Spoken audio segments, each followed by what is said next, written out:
Bismillahirrahmanirrahim. Masya Allah. Waalaikumsalam warahmatullahi wabarakatuh. Abdullah Azli Al-Fansuri, Imran Kadir, Masya Allah, welcome. Muhammad Ashraf, Muhammad Zikri, Syahsyam, Jas Hasbullah. Waalaikumsalam warahmatullahi wabarakatuh. Dan di Facebook kita Penimba Ilmu Ilahi. Waalaikumsalam warahmatullahi wabarakatuh. Mustafa Bakar, Waalaikumsalam warahmatullahi wabarakatuh. So malam ni kita ada di kita live lah malam ni. Kita bersama, kita live di dua-dua tempat lah malam ni, insya-Allah. Barakallahu fiik, masya-Allah.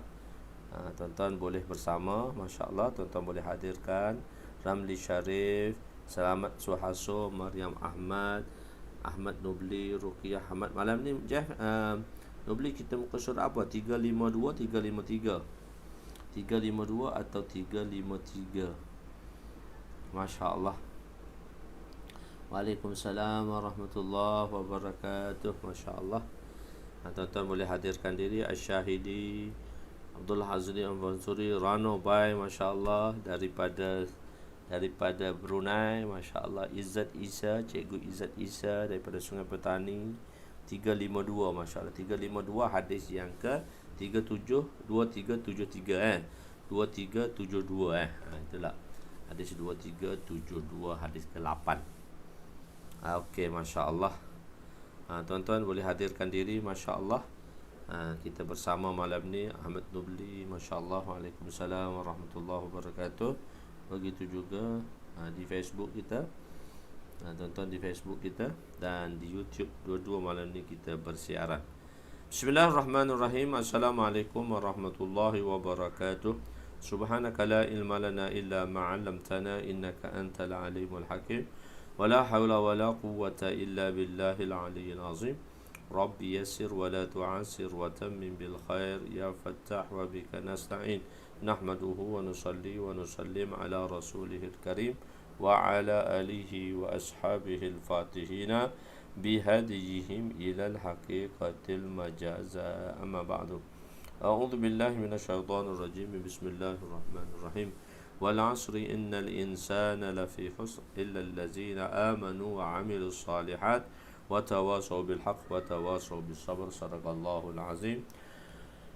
Sadaqallah. Wa qala Nabi sallallahu alaihi wasallam, ma uhiya ilayya an ajma'al mal wa akum minat tajirin, walakin uhiya ilayya an sabbih bihamdi rabbika wa kum minas sajidin wa'bud rabbaka hatta ya'tiyakal yaqin.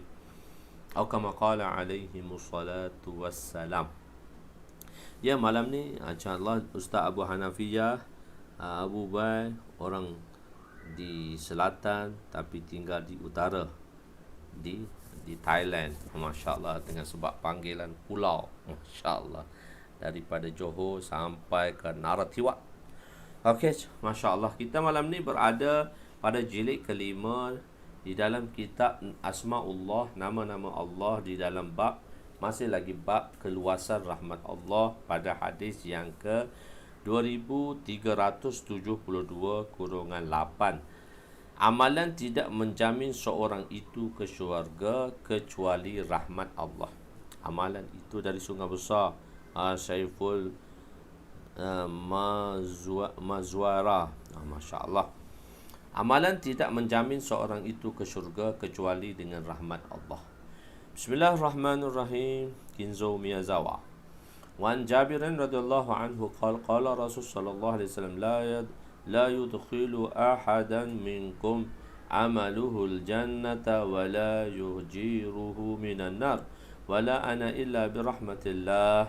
Rawahu Muslim. Sayyidina Jabir radhiyallahu anhu meriwayatkan bahawa Rasulullah sallallahu alaihi wasallam bersabda, tidaklah amalan salah seorang kamu memasukkannya ke dalam syurga dan menyelamatkannya daripada neraka, bahkan tidak juga diriku kecuali dengan rahmat Allah. Sebab tu kita masuk syurga dengan rahmat Allah.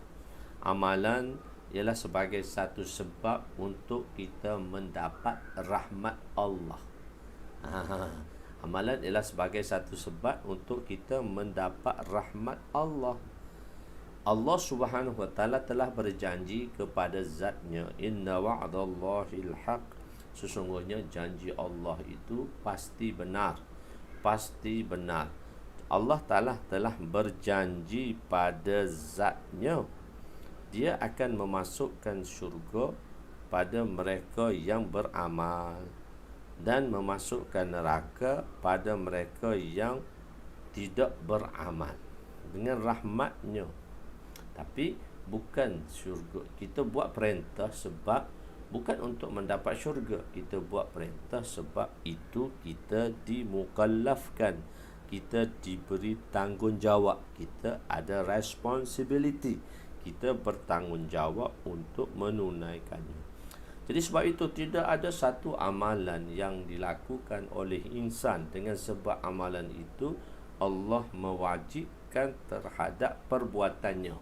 Allah mewajibkan ke atas dirinya dengan sebab Allah mewajibkan sesuatu perbuatan dengan sebab amalan. Tidak. Allah lah yang memperwajibkan kepada zatnya untuk mempermasukkan syurga bagi orang yang beramal dan memasukkan neraka bagi orang yang meninggal amal. Jadi mujib itu wa'datullah lah. Mujib itu wa'datullah lah, perkara yang mewajibkan itu. Mujib itu perkara yang mewajibkan itu. Wa'datullah lah, janji Allah lah, perkara yang mewajibkan. Jadi Allah berjanji pada dirinya. Tidak ada dalam jika amalan manusia, tapi Allah naklah manusia buat baik, sebab manusia buat kebaikan untuk dirinya. Manusia buat baik tadi ialah untuk dirinya. Imam Yusuf, Masya Allah, Imam Yusuf, Waalaikumsalam warahmatullahi wabarakatuh. Ibnu Muhammad, Imam Yusuf dari Ampang juga, Masya Allah, Masya Allah. Jadi Allah memperwajibkan terhadap dirinya tadilah. Begitu tuan-tuan yang mulia. Masya Allah. Di sini masuk syurga dan selamat daripada neraka bukan dengan amalan kita, bahkan dengan rahmat Allah. Muamalah Allah pada hari kiamat dengan hamba-Nya dengan rahmat-Nya. Jika muamalah Allah dengan para hamba-Nya dengan sifat adilnya Jalla Jalaluh, nescaya seorang pun tidak akan memasuki syurga.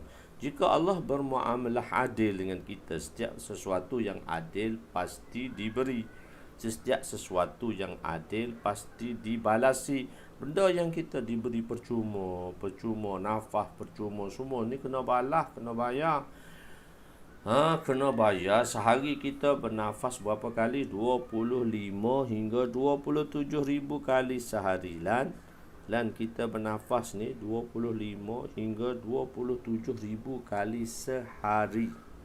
Kita bernafas tu minimum 25 ribu. Kita sehari ada berapa saat? 24 jam kali 60 minit kali 60 saat. Jadi situ ialah 86,400 saat dibahagikan 25,000 akan keluar 3.49 saat satu nafas yang kita sedut dan kita hembus. 25,000 kali 25,000 kali kalau kena cas 1 sen, maknanya 25,000 sen. Kalau 25,000 sen, 200,500. Siapa sanggup bayar sehari 200,500? Pernafasan tak mampu. Ada orang dia tak boleh sendawa, dikejar ke hospital, maka doktor cucuk di sini, cucuk di sini, maka dia pun sendawa. Tuan-tuan tahu tak satu sendawa tu harga dia berapa? KPJ ambil dengan dia semua cas sekali 40K, 40,000 kena cas. 40,000 tahu kena bayar. Tak terbayar lah.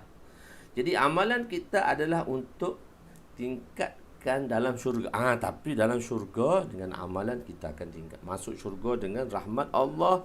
Tapi untuk meningkatkan darjah kita di syurga dengan amalan kita. Dalam hadis dinyatakan bahawa dikatakan pada ahli Al-Quran pada hari kiamat nanti, Iqra wartaqi Iqra wartaqi warattil kama kunta turattilu fid dunya wa inna manzilaka inda akhiri ayatin taqra'uhu wartaqi iqra' wartaqi. Maksudnya bacalah, wartaqi, naikilah syurga satu tingkatan syurga demi satu tingkatan. Wartaqi, naik. Warattil, bacalah secara teltil sebagaimana kamu membacanya di dunia. Sesungguhnya kedudukanmu pada ayat yang terakhir yang kamu baca. Mana tempat dia? Tempat dia terakhir, ayat terakhir hak dia baca. Allahu Akbar. Semoga Allah Subhanahu Wa Taala memasukkan kita di dalam rahmat-Nya. Kita berada dalam rahmat-Nya, dikerumuni oleh malaikat, diselubungi oleh ketenangan dan rahmat Allah Ta'ala. Kita berada di dalam majlis untuk mencari redha Allah, untuk mempelajari ilmu. Daurah tu kita belajar ilmu bak niaga. Malam ni pula jilid 5 kita belajar ilmu bak nak bersyukur. Bak nak tengok syukur dengan rahmat Allah. Semua bidang, semua perkara kita sebut. Masya Allah. Hadis seterusnya 2373, pembalasan kebaikan atau keburukan dari rahmat Allah. Wa Nabi Sa'id Al-Khudri radhiyallahu anhu qala Rasul sallallahu alaihi wasallam, "Iza aslama al-'abdu fa hasuna islamuhu yukaffiru Allahu anhu kulla sayyi'atin kana zalafaha wa kana al-'abdu al-qisasul hasanah bi'ashri amsalha ila 700 dha'fin ila ad'afin kasiratin wasajji'atu bimisliha illa an yatajawwazallahu anha." Allah, pemurahnya Allah Ta'ala. Sayyidina Abu Sa'id Al-Khudri radhiyallahu anhu. Sayyidina Abu Sa'id Al-Khudri radhiyallahu anhu. Sayyidina Abu Sa'id Al-Khudri radhiyallahu anhu meriwayatkan bahawa Rasulullah sallallahu alaihi wasallam bersabda, apabila seorang hamba memeluk Islam dan memperelokkan keislamannya, maka Allah akan menghapuskan daripada dirinya setiap kesalahan yang dilakukan pada masa lampau. Selepas itu, amalan akan dibalas mengikut keadaannya. Kebaikan akan dibalas dengan 10 kebaikan yang seumpamanya, bahkan sehingga ke 700 kali ganda, bahkan digandakan kepada gandaan yang lebih. 700 paling sikit, dan lebih lagi tu yudha'ifu liman yasha. Allah kata, ikut aku nak ganda banyak mana. Kebaikan akan dibalas dengan 10 kebaikan seumpamanya, sehingga ke 700 kali ganda, bahkan diganda kepada gandaan yang lebih. Ila ad'afin kasiratin. Keburukan pula akan dibalas dengan satu keburukan yang seumpamanya, melainkan Allah memaafkannya. Lepas tu minta maaf pula dah. Mudahnya rahmat Allah tadi. Minta maaf, bukan maksudnya boleh buat dosa, tapi Allah itu Maha Pengampun dan Maha Penyayang. Allah membalas kebaikan kepada hamba-Nya sekurang-kurangnya. Allah balas kebaikan hamba tadi sekurang-kurangnya 10 kali ganda. Ianya semata-mata rahmat Allah. Bahkan kadang-kadang satu kebaikan sahaja dibalas dengan 700 sehingga adha'afan kasirah. Manakala adha'afan kasirah bighairi hisab, yudha'ifu liman yasha bighairi hisab. Allah tambah dengan apa yang Allah nak. Allah tambah apa yang Allah nak, dan Allah tambah tu sampai bighairi hisab, tak boleh nak kira banyaknya rahmat Allah. Manakala satu kejahatan pula hanya dibalas satu, bahkan kadang-kadang Allah maafkan pula. Maha pengampunnya Allah, Maha pengampunnya rahmatnya. Perancangan melakukan kebaikan sudah mendapat pahala. Dulu kita dah baca dah di hadis pertama. Dulu hadis pertama, hadis niat, dan hari ni baru mari hadis tu yang mengatakan rancangan mendapat. Bila kita merancang, kita mendapat pahala. Kalau kita buat niat saja buat baik, tak rancang tak dapat lagi. Okey. Kita dah bincang dah pada hadis pertama dahulu di tahun lepas, pada hadis pertama ni, hadis 2374 dah.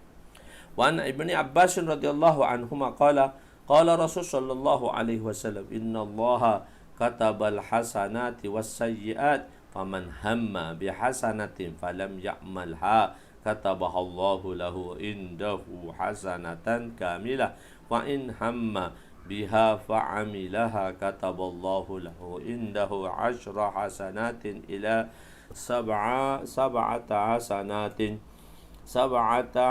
ila sab'i mi'ata dhi'fin ila ad'afin katsirah wa man hamma bisayyi'atin falam ya'malha katabahallahu lahu indahu hasanatan kamilah wa man hamma bisayyi'atin indahu hasanatan kamilah wa man hamma biha fa'amilaha kataballahu lahu sayyi'atan wahidah.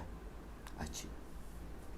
Sayyidina Abdullah bin Abbas radhiyallahu anhuma meriwayatkan bahawa Rasulullah sallallahu alaihi wasallam bersabda, sesungguhnya Allah menulis kebaikan dan keburukan barang siapa yang berniat, yakni niat di sini rancang, perkataan rancang, melakukan kebaikan tetapi tidak melakukannya, maka Allah akan menulis kebaikan itu di sisinya sebagai satu kebaikan yang sempurna. Kita beritahu kan, ada amalan yang kita niat. Tuan-tuan baca, tengok muka surat 123 dalam jilid pertama. Hadis pertama di muka surat 123. Di situ telah saya bahagikan kepada tuan ni jilid kelima kan. Jilid pertama tu tengok balik, buka balik jilid kelima tu. Sebab tu kita dah tulis semua perkara-perkara tadi. So tuan-tuan boleh ingat, tuan-tuan boleh, sebab tu kita ulang banyak kali, berulang-ulang kali. Kalau sekali dua ulang tu okey lah. Saya dah ulang 30-40 kali dah. Dah mengajar dengan pelajar-pelajar tu 30-40 kali ulang berkali-kali. Muzakir Syukri dah keluar dah hadis niat pada 23 bulan 4 2021 Ramadan. Mula-mula kita start pengajian kita jilid pertama, muka surat 119, episod bukan 123 119, episod pertama, hadis pertama. Masya ajib Muzakir ni, Allah Ta'ala bagi kat dia. Saya pun tak ingat, mengajar je dia ingat muka surat lagi tu. Hadis pertama, hadis niat 23 hari bulan 4 1 Ramadan tu kita mulakan tahun 2020. Jilid pertama, muka surat 119, hadis pertama, episod pertama. Di situ kita bahagikan amalan manusia. Dia ada dua kan, niat amal, ada dia niat muqtarin bil fi'il, ghair muqtarin bil fi'il. Ada niat tu kita terus buat. Ada niat yang mana kita sekadar niat, kita tak buat lagi, mungkin coming soon. Niat yang muqtarin bil fi'il sudah memadai kita. Niat muqtarin bil fi'il tadi, niat yang disertakan dengan perbuatan, sudah memadai kita. Niat sekadar lintasan, kita terlintas saja, maka kita dah dikira melakukan niat tersebut. Tetapi ada perbuatan yang mana kita niat sahaja tapi kita tak lagi melakukan perbuatan, dipanggil niat ghair muqtarin bil fi'il, niat yang tidak disertakan dengan perbuatan tadi. Maka di situ dia ada 5 level. Pertama, hajis, sekadar terlintas nak buat baik, maka pahala tak ditulis, dosa tak ditulis. Dan kita telah tulis dalam kitab Dalailul Falihin, mengatakan secara ijma' bahawa dosa dan pahala tidak ditulis untuk sekadar niat bagi amalan yang mana setelah diniatkan tidak disertakan dengan perbuatan selepasnya. Kedua, khatir. Khatir ni terlintah, khatir ni terlekat. Lepas terlintah, terlekat nak buat baik, lepas turun masjid tu lupa, tak ada pahala, dosa pun tak ada, pahala pun tak ada. Ketiga ialah kita panggil dia hadisun nafs. Hadisun nafs ni kalau terjemah hadis tu perkataan, nafs tu jiwa, perkataan jiwa. Sebenarnya bukan perkataan jiwa. Hadis sunnah ni tafakkur. Tafakkur fil qalb. Tafakkur fil qalb. Maknanya kita berfikir dalam hati kita. Kita dah mula fikir dah dalam hati kita. Mula-mula kita terlintah baru. Lepas tu kita terlintah, lepas tu terlekat. Lepas tu terlupa. Lepas tu sekarang kita berfikir dah terhadap lintasan tadi. Dia panggil hadisun nafs. Dia panggil hadisun nafs. Untuk tu pahala tak ditulis, dosa tak ditulis. Dan keempat ialah ham. Ham itulah rancangan. Dan kita jadikan dalil hadis ini, saya ambil sikit saja, satu perenggang saja saya ambil. Faman hamma bihasanatin falam ya'malha kataballahu lahu indahu hasanatan kamilah. Saya ambil situ saja. Saya tulis mishkat. Sebab situ sebagai satu dalil untuk kita dalilkan. Ham tu maksudnya rancang. Rancang ni maksudnya ialah 50%. Kalau kita segi kira daripada percentage tu, persen maknanya 50%, syak, waswah, ragu-ragu, syak 57 atau tidak. Kurang 50 dipanggil waham. Atas 50 sampai 90 tu dipanggil zon. Dia ada zon saja, zon ghalib pada. Kalau 100% dipanggil yakin. Jadi ham ni kita sudah ada rancang. Bila kita rancang, maka pahala telah ditulis. Rancang Syed Azman lama tak menghadirkan diri. So kita rancang. Daripada rancang tadi, Hamzah Abdul Rani, Ahmad Bukhari Zainul, Rafi'i Nur Hisham. Lama Rafi'i Nur Hisham ni tak ada dalam majlis kita. Sesak kat COVID kali dia. Rafi'i Nur Hisham sesak kat COVID kali dia. Abu Ahmad, Waalaikumsalam, hilang kat COVID dia. Lama tak dengar. Masya Allah, sahabat saya di sekolah rendah dan sekolah menengah dulu. Allah, orang perpustakaan, orang banyak baca, tak apalah. So ham tadi ialah rancangan, dan iaitu pahala sudah ditulis, dosa tidak ditulis lagi. Dan yang kelima azam, pahala dah ditulis, kelima pun dah ditulis, sebab keempat sudah ditulis. Tapi dosa sudah ditulis pada bahagian kelima walaupun tak buat lagi. Dosa dah ditulis pada bahagian kelima walaupun tak buat lagi. Okey, walaupun masih tak buat lagi. Khair, itu ham kita terjemah. Jika dia berniat merancang untuk melakukan, maka Allah akan menulis kebaikan baginya di sisinya sebanyak 10 kali ganda. Bahkan ada kata sampai 700 kali ganda. Bahkan gandaan yang berlipat kali ganda. Adha'afan kasirah. Allah kata banyak lagi Allah boleh bagi. Bi khairi hisab, tak boleh nak kira dah. Pada siapa yang berniat untuk melakukan keburukan, kadang-kadang niat nak buat buruk tetapi tidak melakukannya. Dia cancel dah, dia kata aku takut ni, aku tak boleh buat ni. Niat dah, berniat tu maksudnya berazamlah. Berham tu jugalah maksudnya merancang dah nak buat buruk. Berniat untuk melakukan keburukan, iaitu merancang juga. Kan dikatakan di situ, faman hamma bisayyi'atin, ham juga rancang juga nak buat buruk tetapi tidak melakukannya. Tapi dia rasa takut ke Allah ni, takut ke Allah ni, takut ke Allah ni, dia tak buat. Maka kerana dia tinggal, kerana takut pada Allah, dia syarat dia tinggal je, maka Allah SWT akan menulis kebaikan yang sempurna jika dia berniat. Yang berniat iaitu berazam melakukannya, berham, kemudian dia melakukannya, baginya satu keburukan. Baginya satu keburukan lah. Tapi kita kata dosa tu dah ditulis. Cik Asing ada, Masya Allah, Cik Asing kita bagus. Ada satu kebaikan. Penerangan, kebaikan ialah satu amalan yang menghasilkan pahala, dan keburukan ialah suatu amalan yang boleh menghasilkan tulisan dosa tadi. Allahu Akbar. Faman hamma bihasanatin falam ya'malha katabahallahu lahu indahu hasanatan kamilah. Seorang yang berniat, yakni merancang untuk melakukan amalan kebaikan namun dia tidak melakukannya, maka tetap dia mendapat ganjaran. Kenapa? Mesti ada persoalan. Kenapa dia boleh? Kerana amalan itu dengan niat, dan niat orang mukmin lebih baik daripada amalnya. Dia diberi pahala dengan niat dan bukan diberi pahala dengan amalan. Niat tu dia diberi pahala, tapi dah ada hamlah, dah ada rancanglah.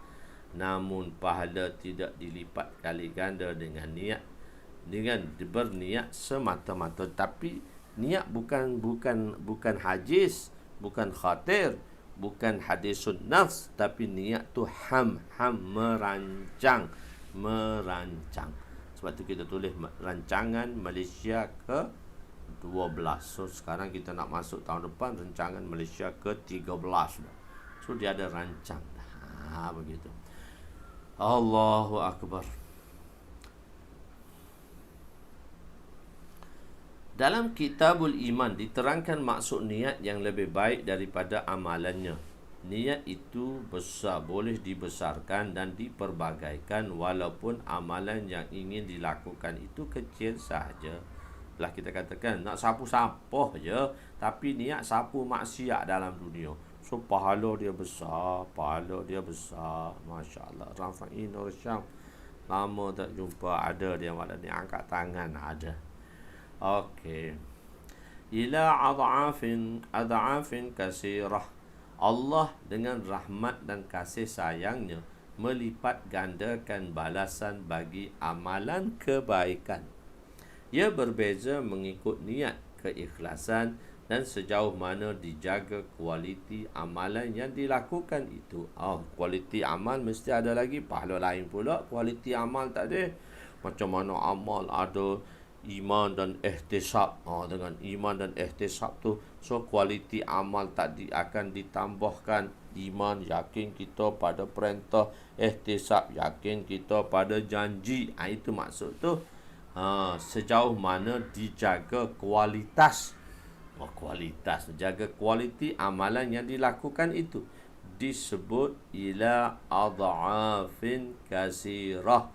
Secara mubham, tidak ditentukan bilangannya, kerana menyebut mubham di dalam bab targhib lebih memberi kesan kepada hati daripada menyebut mahdud, kadar yang ditetapkan pahala yang diperolehi. Oleh kerana itulah di dalam Al-Quran Allah Ta'ala berfirman, fala ta'lamu nafsum ma ukhfiya lahum min qurrati a'yunin.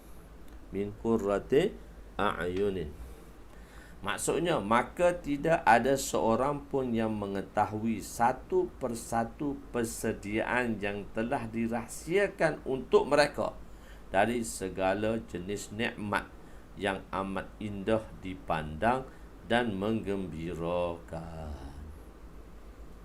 Allah, yang ukhfiya lahum min qurrati a'yunin, yang mana yang amat indah, yang dipandang dan menggembirakan. Qurratu aini salah.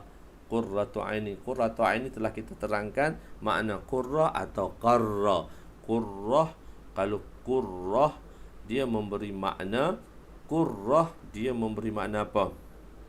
Qarra dia memberi makna dalam hati. Kalau dia memberi makna qarra, kalau dia memberi makna tetap.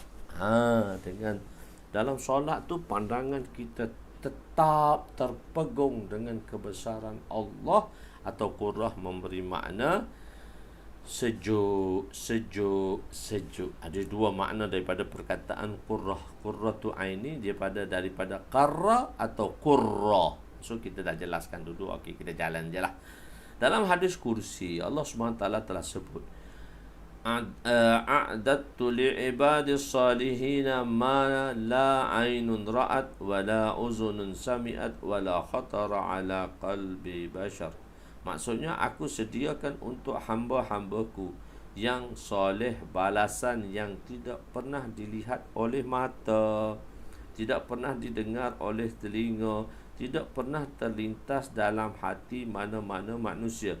Ganjaran dalam ayat Al-Quran dan hadis ini disebut sebagai mubham. Sebut tak cerita banyak mana, supaya apa? Nak beritahu kita semangat Allah boleh bagi sebanyak mana dia nak. Kalau dia tentukan, benda tu lama-lama terhakis. Mubham ni tak tahu banyak mana Allah nak bagi, tak tahu banyak mana Allah nak bagi. Allahu Akbar. Fasal kedua, bertaubat daripada keburukan seperti melakukan kebaikan. Wa an Uqbah, hadis kedua 375.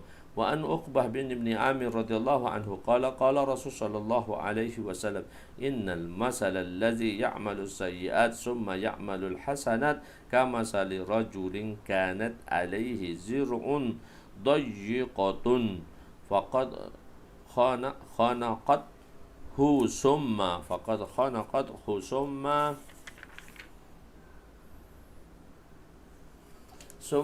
amila hasanatan fanfaqat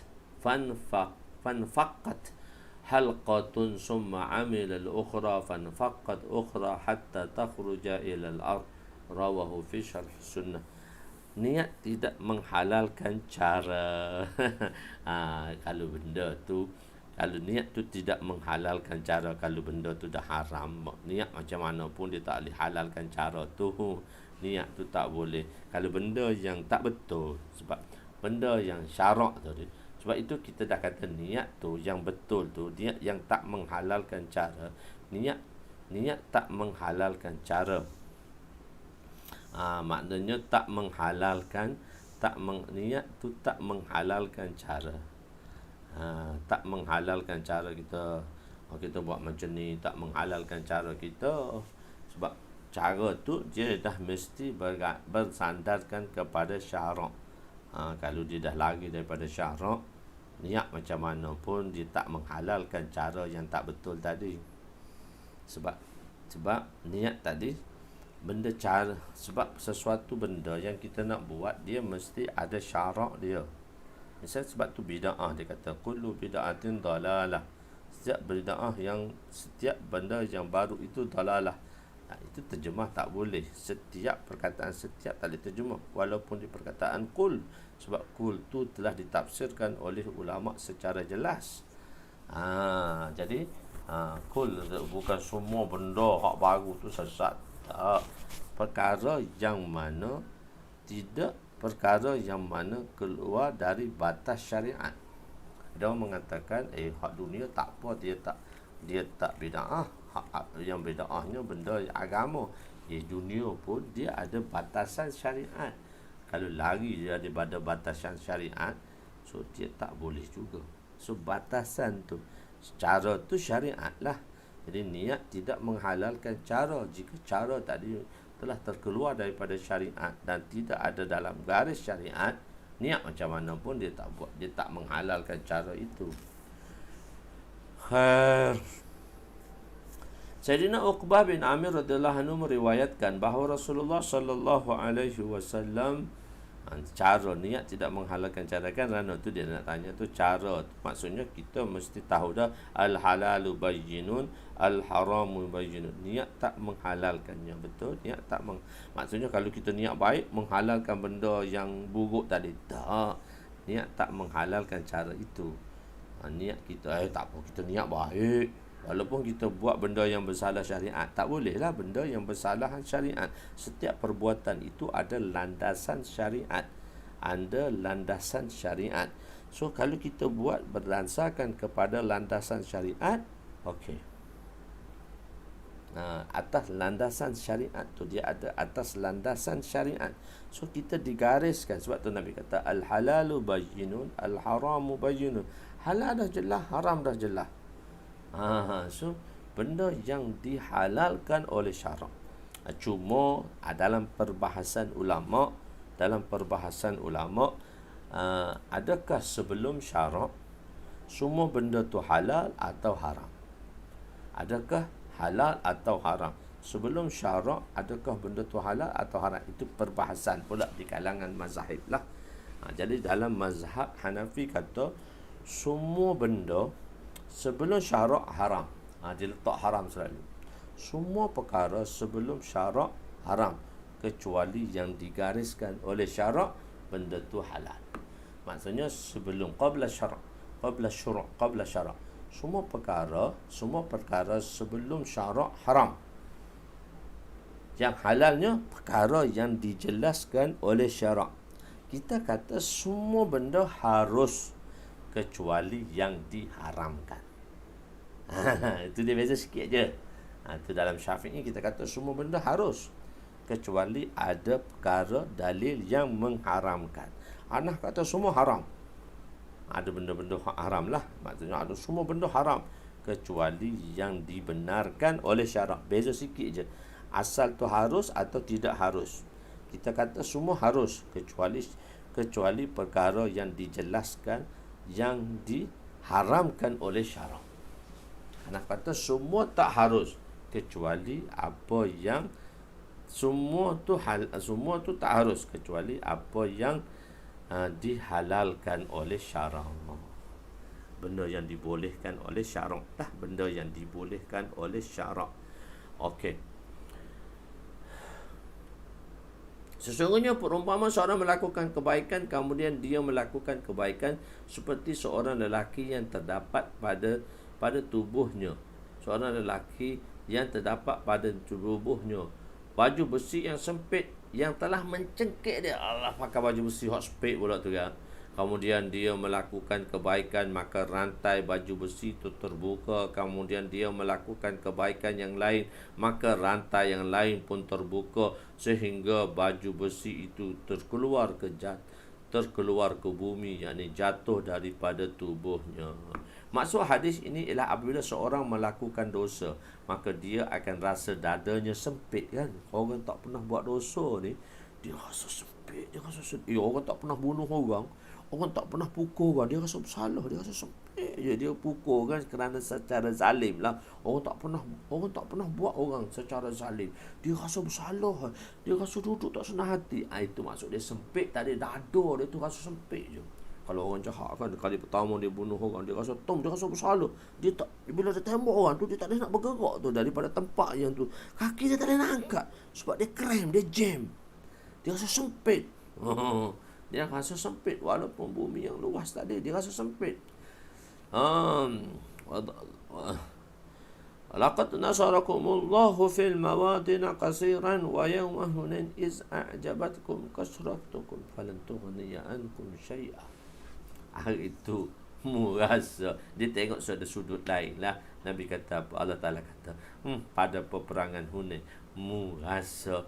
ramai, engkau ramai. Sebab sahabat Nabi SAW 12,000 yang pergi semasa Fatah Mekah tu 10,000, masuk 2 orang baru masuk Islam tu, jadi 12,000. 12,000 lawan tentera Hunain daripada Bani Hawazin, tentera yang pandai-pandai memanah. Dia panah tempat pemuda. Dia jatuhkan tanah. Pemuda baru masuk Islam lari belakang kat Nabi SAW. Kata orang tanya Abdullah bin Mas'ud, adakah Nabi lari dalam pertempuran perang Hunain? Dia kata Nabi tak lari, Nabi duduk tempat dia. Hak lari tu sebahagian pemuda kerana alat kelengkapan tak cukup dan menghadapi tentera memanah yang handal-handal. Bagi kat Nabi, Nabi bagi semangat balik, kumpul balik, baru seram balik.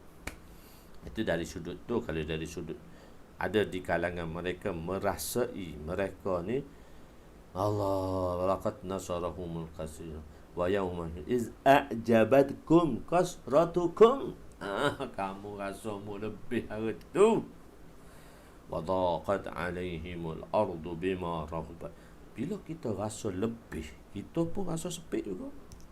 Kalau lebih tadi tak kena tempat lah, kita rasa bangga, tak kena tempat, sempit dada kita. Sempit walaupun luas. Tersempit, terluas ni kita rasa sempit walaupun luas. Jadi dua-dua keadaan. Dosa menyebabkan kita sempit. Dosa yang di sini dia kata dosa menyebabkan kita rasa tersempit. Maka tersempit dada dan kebanyakan pekerja tidak dapat dilakukan. Banyak benda tak boleh buat, tension, sempit dada, tak puas hati, tension. dia tidak akan merasa ketenangan. Dan orang buat dosa ni dia tak rasa tenang, dia tak tenang. Pandangan masyarakat pada dirinya pun jatuh. Oh, orang tak rajin buat jahat ni tengok, jatuh lah. Sebab itu baginda memisalkan seorang yang memakai baju besi sangat sempit sehingga mencengkitnya, sengcekit dia tak tenang, tengok belakang, depan, kiri, kanan, orang tengok kita lain aja. Kemudian jika seorang itu melakukan keburukan, lepas tu dia pun buat baik, maka dadanya terbuka balik dah. Sebab tu bila kita buat innal hasanati yuzhibnas sayyiat, bila buat innal hasanati yuzhibnas sayyiat, sesungguhnya kebaikan itu akan menghapuskan dosa. Jadi sebab itu bila kita buat salah, kita kena buat baik selalu. Kita kena sedekah selalu. Buat salah, sedekah selalu. Supaya apa? Supaya dosa kita dimaafkan oleh Allah Ta'ala. Kalau jika seorang itu melakukan keburukan dan melakukan kebaikan, maka dadanya akan mula lapang. Dia merasa amat mudah dan tenang untuk melakukan pekerjaannya. Pandangan orang padanya pun dah baik dah. Baginda memisalkan apabila baju besinya itu mula longgar dan terbuka sehingga tertanggal daripada dirinya dan jatuh ke bumi. Oleh itu amat penting, nuktah dia tu, oleh itu amat penting, jika kita melakukan dosa, maka bersegeralah bertaubat dan susulilah dengan amalan kebaikan. Buat baik selalu, sedekah buat apa, subhanallah, astagfirullah, taubat selalu dengan Allah, sertakan dengan kebaikan. Hadis ke-2376, kurungan 12, ganjaran orang yang takut pada hari kiamat. Ganjaran besar pula. Wa Nabi Darda radhiyallahu anhu annahu sami'a an-nabiy sallallahu alaihi wasallam yaqussu ala minbari wa huwa yaqulu liman khafa maqama rabbih jannatan. Qultu wa in zana wa in saraka ya Rasulullah, qala as-saniyah liman khafa maqama rabbih jannatan. Faqultu saniyah wa in zana wa in saraka ya Rasulullah, qala as-salisah liman khafa maqama rabbih jannatan. Faqultu as-salisah wa in zana wa in saraka ya Rasulullah, qala wa in raghima anfu Abi Zarrin. Rawahu Ahmad. Ada hadis ni semakna dengan, ada juga satu tempat yang Nabi mengatakan, dan itu jalan jilid pertama, Muzakir wa in zana wa in saraka, ni mana hadis tu yang kita jelaskan tu, tu dalam bab lain, tapi semakna dengan hadis. Semakna dengan hadis ni. Sayyidina Abu Darda radhiyallahu anhu meriwayatkan bahawa dia mendengar Nabi sallallahu alaihi wasallam menceritakan di atas mimbar dan membaca ayat waliman khafa maqama rabbih jannatan, dan maksudnya, dan orang-orang yang takut akan keadaan dirinya di mahkamah, keadaan dirinya di mahkamah Tuhannya untuk dihitung amalannya. Takut sungguh nak hitung ni. Disediakan baginya 2 syurga. Disediakan baginya 2 syurga. Aku berkata, adakah dia tetap memperoleh syurga walaupun dia berzina dan mencuri ya Rasulullah? Baginda membaca ayat itu kali kedua. Aku bertanya lagi kali kedua, adakah dia tetap memperoleh syurga walaupun dia berzina dan mencuri ya Rasulullah? Baginda membaca ayat yang kali ketiga. Aku bertanya lagi untuk kali ketiga, adakah dia tetap memperoleh syurga walaupun dia berzina? Walaupun dia berzina dan mencuri. Baginda bersabda, dia tetap mendapatkannya walaupun dia tidak disukai oleh Abu Zar. Wa in raghima anfu Abi Zar. Sayyidina Abu Zar tu dia kata nak masuk syurga ni, orang buat dosa ni mana boleh masuk syurga. Nabi kata tak, orang nak beritahu orang buat dosa besar ni, dia bukan mati dalam kufur, tapi satu hari nanti dia akan masuk syurga juga Abu Zar. Sebab Abu Zar ingat orang buat dosa besar ni mungkin pandangan dia tak boleh masuk syurga. Tu dia tanya macam tu. Dan benda tu telah kita jelaskan dalam hadis dahulu. Kita tak nak cerita ni, kita nak cerita waliman fama maqama rabbih jannatan. Kenapa orang takut ke Allah Ta'ala, Allah bagi 2 syurga kat dia? Okey. Terdapat beberapa tafsir ulama mengenai ayat ini. Waliman khafa maqama rabbih jannatan. Bukan hak saya belaka, hak ulama tulis, kita pun tulis balik untuk mudahkan.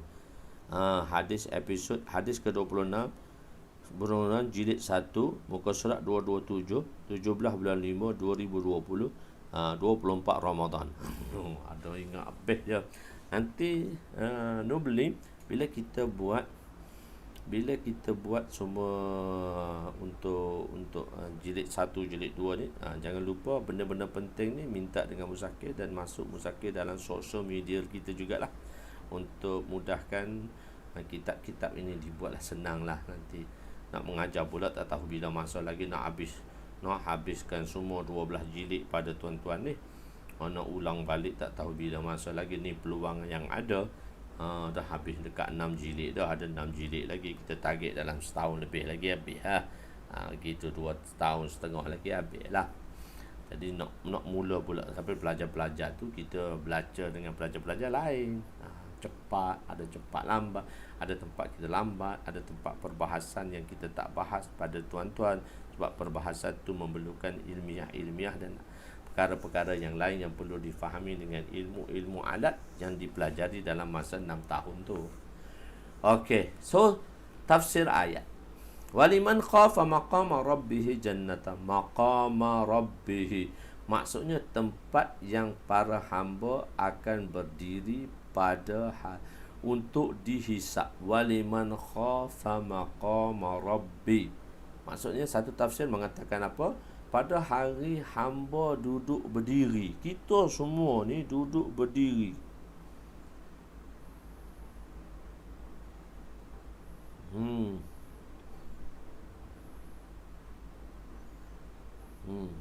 Hamba waliman khafa maqama rabbih jannatan, maksudnya ialah tempat yang para hamba akan berdiri untuk dihisap pada hari kiamat. Oleh itu maqam di sini ialah ism zarah.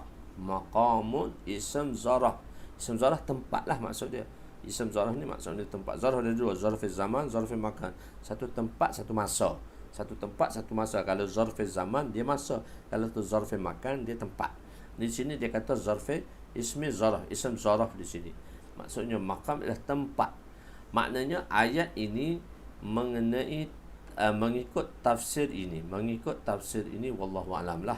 Ini ialah seorang yang ingin melakukan maksiat lalu teringat bahawa dia akan berdiri di hadapan Rabb-nya, lalu dia meninggalkan maksiat tersebut. Bila dia katakan satu hari maliman famaqama, dan orang-orang yang takut akan keadaan dirinya di mahkamah Tuhannya. Orang yang takut, orang yang buat dosa tadi, dia takut. Kalau aku buat dosa, aku akan berdiri di hadapan Allah. Kalau aku buat dosa, aku kena berdiri di hadapan Allah Subhanahu wa ta'ala. Macam manalah dengan aku? Allahu Akbar. Dia teringin melakukan maksiat, lalu teringat bahawa dia akan berdiri di hadapan Rabb-nya, lalu dia meninggalkan maksiat tersebut. Atau maka dia mendapat maksiat tersebut, maka dia akan dapat 2 syurga. Dia akan mendapat 2 syurga. Atau kalimah maqam di sini masdar mimi, masdar kata dasar, iaitu ifadah idafat kepada fa'il yang memberi makna qiyamu rabbihi alaihi, yang Rabb-nya berkuasa menguasai dirinya. Maqam di sini ialah masdar mismi, maknanya waliman khafa maqama rabbih. Maqam ni ialah pada tempat Rabb itu berkuasa menguasai dunia pun dah kuasa, akhirat lebih lagi lah. Afaman huwa qa'imun ala kulli nafsin bima kasabat. Allah Ta'ala berfirman, maksudnya adakah patut disamakan Allah Subhanahu wa ta'ala, Tuhan yang berkuasa mengawasi tiap-tiap diri dan mengetahui akan apa yang telah diusahakan. Ada pendapat mengatakan maqam ialah kalimah mukham, perkataan tambahan. Kalimah mukham iaitu perkataan tambahan. Dan makna ayat ini khafa rabbahu, ia sama seperti ayat khafa janibu fulan yang memberi makna khafa fulan. Ini tafsir macam-macam. Maqam saja mempunyai tafsir yang berbeza. Maqam ialah satu tafsir yang berbeza. Jannatan pula. Jannatan ni apa? Imam Ibnu Katsir, imam tafsir lah. Imam Ibnu Katsir mengatakan, menukilkan meriwayat Bukhari dalam tafsirnya daripada Sayyidina Abu Musa Asy'ari bahawa Rasulullah sallallahu alaihi wasallam bersabda, dua syurga daripada perak, dua syurga daripada perak bekas-bekasnya dan segala apa yang berada di dalamnya, dua syurga daripada emas bekas-bekasnya dan segala apa yang berada dalamnya. Dia dapat dua syurga perak, dia dapat dua syurga emas. Semua emas belaka, semua perak belaka. Sedapnya duduk dalam tu. Beliau menukilkan juga kata Sayyidina Abu Musa Asy'ari, jadi Imam Ibn Katsir, secara marfu', iaitu cara riwayat ni riwayat marfu', dua syurga daripada emas untuk orang yang hampir, iaitu muqarrabi. Dua syurga emas ni untuk orang hak dekat dengan Tuhan saja. Dan dua syurga daripada perak untuk golongan kanan ashabul yamin. Ini tafsir nuzul Quranul Azim. Hak tadi tafsir lain, ni tafsir lain pula. Ada pendapat mengatakan dua syurga ialah satu syurga kerana taat dan satu lagi kerana meninggalkan maksiat. Ada pendapat mengatakan satu syurga kerana akidah dan satu lagi kerana amal. Ada pendapat mengatakan satu syurga kerana amalan, satu lagi kerana limpahan kurniaan Allah. Wallahu a'lam. Asalnya nak tunjuk itulah rahmat Allah. Luah sungguh rahmatnya, besar sungguh rahmatnya, tidak terhitung. Akan banyaknya rahmat itu kepada kita semua. Allahu Akbar. Satu hadis lagi, 2377 kurangan 13. Kasih sayang Allah pada hambanya yang lebih daripada kasih sayang ibu pada anaknya. Wa an Amir ibn Rami qala bainana nahnu indahu, ya'ni inda an-nabiy sallallahu alaihi wasallam, iza akhbara rajulu alaihi kisa'un fi yadihi syai'un qad iftaffa alaihi faqala ya Rasulullah marartu bi'idati sajaratin fasami'tu fiha aswata firakhit ta'ir fa'akhaztuhunna fawada'tuhunna fi kisai faja'at ummahunna fastadarat ala ra'si faqashaftu laha anhunna fawaqa'at alaihim falafaftuhunna bikisai fahunna ulai ma'i qala da'hunna fawada'tuhunna fa'abat ummahunna illa luzumahunna faqala Rasul sallallahu alaihi wasallam ata'jabuna lirrahmi ummil afrakhi firakhaha fawallahi ba'asani bilhaq lallahu arhamu bi ibadihi min ummi afrakhi bi firakhiha irji' bihinna hatta tada'ahunna min haitsu akhadtuhunna wa ummahunna ma'ahunna farja'a bihinna. Allahu akbar. Rawahu Abu Daud. Sayyidina Amir Ar-Rami radhiyallahu anhu berkata, tak kala kami duduk bersama Nabi, tiba-tiba datang seorang lelaki yang memakai kain. Pada tangannya terdapat sesuatu yang dibalut dengan kainnya. Dia berkata, ya Rasulullah, aku lalu berhampiran sebatang pokok. Lalu aku mendengar padanya ada anak-anak burung. Aku datang ada anak burung. Aku ambillah anak-anak burung itu dan meletaknya dalam kainku. Ambil letak dalam kain. Dia kata, ni penuh dah dalam kain ni. Ibunya telah datang berpusing-pusing di atas kepala aku. Aku membuka balutan kain anak-anaknya untuknya. Lalu ibunya telah pergi mendapatkan anaknya. Aku pun menuntut dan membalut ibu burung bersama anaknya sekali. burung-burung ada bersamaku. Ibu dan anak-anak dia sekali. Aku pun ambil juga ibu dia. Ibu dia tak lepas anak. Baginda SAW bersabda, letakkanlah mereka, aku pun meletakkannya. Aku melihat ibu burung itu sentiasa berada dengan anaknya.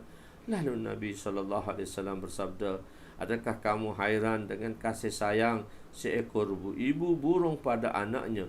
Demi zat yang maha mengutuskan aku dengan kebenaran, sesungguhnya Allah sayang kepada para hambanya lebih daripada sayang seekor burung itu kepada anaknya. Allahu Akbar. Kembalikanlah burung itu pada tempat yang mana kamu ambil, sedangkan ibunya bersamanya. Lalu dia telah mengembalikannya. Amirul Ram seorang sahabat. Beliau dipanggil Ar-Rami kerana beliau mahir memanah. Daripada beliau juga seorang penyair. Dia ambil, beliau juga seorang sahabat-sahabat banyak yang menyair, penyair yang handal-handal. Zaid bin Sabit, Hasan bin Sabit. Zaid bin Sabit tu penulis wahyu Nabi. So Hasan bin Sabit tu lah. Hasan bin Sabit ni penyair yang handal. Sahabat-sahabat, masya-Allah, ajib. Ada semua golongan-golongan bersama Nabi. Tapi satu saja mereka ni, ita'ah, mereka sangat taat kepada Nabi. Mereka ialah orang yang taat kepada Nabi. Mereka ketepikan segala kebolehan, kebesaran, segala apa yang ada pada mereka. Mereka sami'na wa ata'na. Mereka dengar betul-betul apa yang Nabi sampaikan dan mereka taat kepada Nabi sallallahu alaihi wasallam. Mereka meletakkan kepentingan diri masing-masing. Hadis ini menerangkan bahawa kasih sayang Allah terhadap hamba-hambanya melebihi kasih sayang ibu burung terhadap anak-anak. Kasih sayang Allah ni besar dengan anak-anaknya tadi. Allahu Akbar.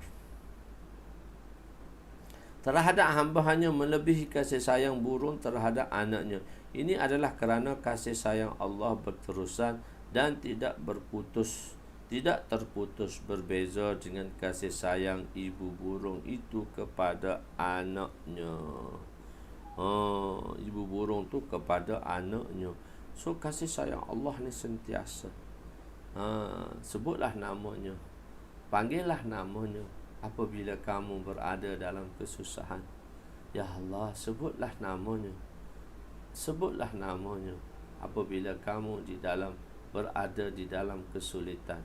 Sebutlah namanya apabila kamu berada di dalam kesunyian. Sebutlah namanya apabila kamu berhajat padanya. So kita minta dengan Allah, jangan kita putus asa. Kita sentiasa memohon dan meminta dengan Allah. Allah Ta'ala boleh bagi apa sahaja, kecuali jangan kita minta dosa dan memutuskan silaturahim sahaja. Jadi insya-Allah kita akan terus bersama lagi insya-Allah. Pada malam ni kita berhenti di sini dahulu. Insya-Allah pada hari Jumaat nanti kita akan terus bersama tuan-tuan insya-Allah. Pada 9.15 malam nanti insya-Allah pada hari Jumaat kita akan bersama lagi insya-Allah. Pada bab ketiga insya-Allah. Wallahu a'lam. Yang baik itu daripada Allah, yang kurang itu daripada kelemahan saya. Aku qouli hadza, astaghfirullahal azim li wa li walidayya wa li jami'il muslimina wal muslimat wa lil mu'minina wal mu'minat al ahya'i minhum wa amwat bi rahmatika ya arhamar rahimin ya walil awwalin wa ya akhiral akhirin wa ya zal quwwatil matin wa ya rahimal masakin wa ya arhamar rahimin. Allahumma ighfir lana dhunubana wa wasi' lana khalaqana wa tajib lana kasabana wa kanni'na bima razaqtana ولا تزهبنا. اللهم اغفر لنا ذنوبنا ووسع لنا خلقنا وتجب لنا كسبنا وقنعنا بما رزقنا ولا تذهب طلبنا إلى شيء صرفته عنا. وصلى الله على سيدنا محمد وعلى آله وصحبه أجمعين والحمد لله رب العالمين. جزاكم الله خيرا كثيرا. آمين. والله أعلم. إن شاء الله InsyaAllah kita bertemu lagi. InsyaAllah.